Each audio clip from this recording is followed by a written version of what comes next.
Let's talk about the pros and cons of mandatory voting. Mandatory voting is a system where citizens of that country are legally required to vote in elections.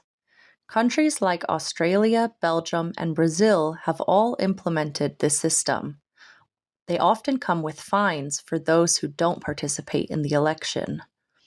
The idea is to increase voter turnout and make democracy more representative. However, it comes with both benefits and criticisms. One of the positive effects of mandatory voting is that it ensures a higher participation rate. This makes democracy more representative. Legally required voting also reduces the influence of extremist groups.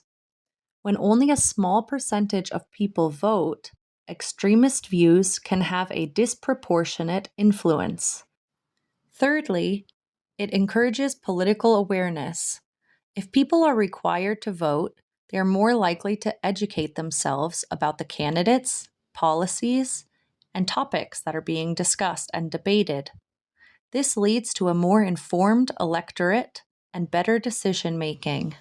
Lastly, it strengthens democracy. Democracy works best when all voices are heard, not just those who really want to vote. It reinforces the idea that voting is a duty and not just a right.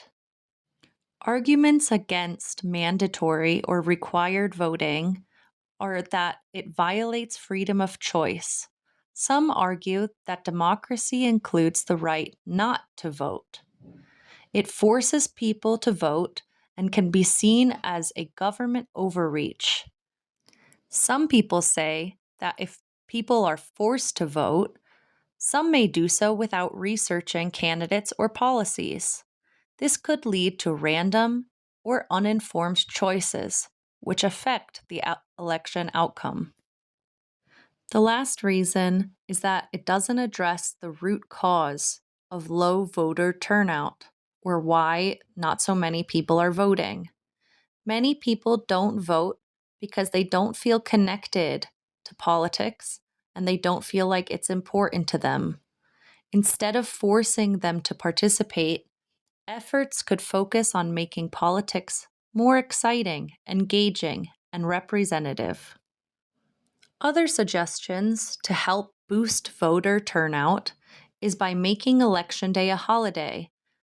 This would allow working people to have enough time to go out and vote.